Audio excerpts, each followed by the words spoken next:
नमस्कार दोस्तों, आज मैं बांके बिहारी जी के चमत्कार की सच्ची घटना आपको सुनाने जा रही हूँ। एक लड़की थी जो कृष्ण जी की अनन्य भक्त थी। बचपन से ही कृष्ण भगवान का भजन करती थी, भक्ति करती थी। भक्ति करते करते बड़ी हो गई। भगवान की कृपा से उसका विवाह भी श्री वृंदावन धाम में हो गया, किसी अच्छे घर में। विवाह होकर पहली बार वृंदावन आई, पर नई दुल्हन होने की वजह से वह कहीं जा न सकी और मायके चली गई।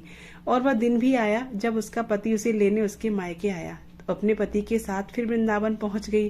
पहुंचते पहुंचते उसे शाम हो गई। पति वृंदावन में यमुना किनारे रुककर कहने लगा, देखो शाम का समय है, मैं यमुना जी में स्नान करके अभी आता हूँ। तुम इस पेड़ के नीचे बैठ जाओ और सामान की देखरेख करना, मैं थोड़े ही समय में आ जाऊंगा, यही सामने ही हूँ, कुछ लगे तो मुझे आवाज दे देना। इतना कहकर पति गया और वह लड़की बैठ गई। अब एक हाथ लंबा घूंघट निकाल कर रखा था, क्योंकि गांव में ससुराल है।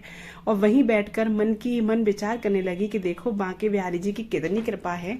उन्हें मैंने बचपन से भजा और उनकी कृपा से मेरा विवाह भी वृंदावन धाम में हो गया। मैं इतने वर्षों से ठाकुर जी को मानती हूँ, परंतु अब तक उनसे कोई रिश्ता नहीं जोड़ा। फिर सोचती है ठाकुर जी की उम्र क्या होगी, लगभग 16 वर्ष के होंगे। मेरे पति 20 वर्ष के हैं, उनसे थोड़े से छोटे हैं, इसलिए मेरे पति के छोटे भाई की तरह हो और मेरे देवर की तरह। तो आज से ठाकुर जी से मेरे देवर हो गए।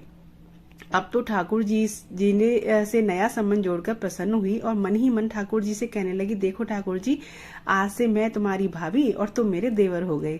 अब वह समय कब आएगा जब तुम मुझे भाभी भाभी कहकर पुकारोगे। इतना सोच ही रही थी, तभी एक 10 से 15 साल का बालक आया और उस लड़की से बोला, भाभी भाभी। लड़की अचानक अपने भाव से बाहर आई और सोचने लगी कि वृंदावन में मैं तो नहीं आई हूँ, यह भाभी कहकर कौन बुला रहा है। नई थी इसलिए घूंघट उठाकर नहीं देखा कि गांव के किसी बड़े बूढ़े ने देख लिया तो बड़ी बदनामी होगी। अब बालक बार बार कहता पर वो उत्तर नहीं देती। बालक पास आया और बोला, नेक अपना चेहरा तो दिखाई दे। ये सुनकर वो और कसकर घूंघट पकड़कर बैठ गई। फिर उस बालक ने जबरदस्ती घूंघट उठाकर देख लिया। थोड़ी देर में उसका पति आ गया।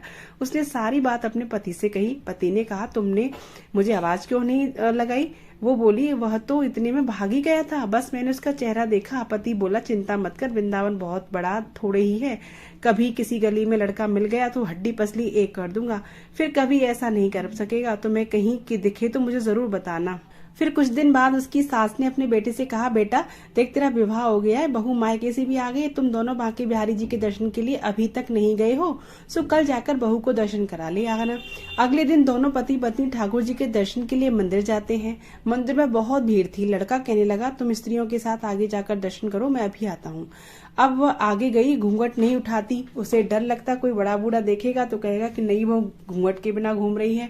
बहुत देर हो गई। कई पीछे इस पति से आकर कहा, अरे बावली, बिहारी जी सामने है, घूंघट काहे ना खोले, घूंघट तो खोलेगी तो दर्शन करेगी। अब उसने अपना घूंघट उठाया और बांके बिहारी जी को देखा तो बांके बिहारी जी की जगह वही बालक मुस्कुराता हुआ दिखा। एकदम से चिल्लाने लगी, जल्दी आओ जल्दी आओ। पति पीछे से भागा भागा आया और क्या हुआ, उस दिन जो मुझे भाभी भाभी कहकर भागा था वह मिल गया। कहाँ है कहाँ है, अभी उसे देखता हूँ। ठाकुर जी को इशारा करके बोली, यह रहा, आपके सामने ही तो है। उसके पति ने जो देखा वह वाक रह गया और वहीं मंदिर में अपनी पत्नी के चरणों में गिर गया और बोला, तुम धन्य हो, वास्तव में तुम्हारे हृदय में सच्चा ठाकुर जी है के प्रति प्रेम है। मैं इतने वर्षों से वृंदावन में हूँ, मुझे आज तक इन्होंने दर्शन नहीं दिए और तेरा भाव इतना है कि बिहारी जी ने तुझे दर्शन दे दिया। दोस्तों, कहते हैं कि हमें भगवान से कोई ना कोई रिश्ता जरूर बनाना चाहिए और वो उस रिश्ते को निभाने के लिए अवश्य आते हैं। जैसे आपने सुना होगा द्रौपदी नरसिंह जी के बारे में, भगवान ने वहां जरा भी देर नहीं लगाई थी। कैसी लगी आज की कथा। राधे राधे।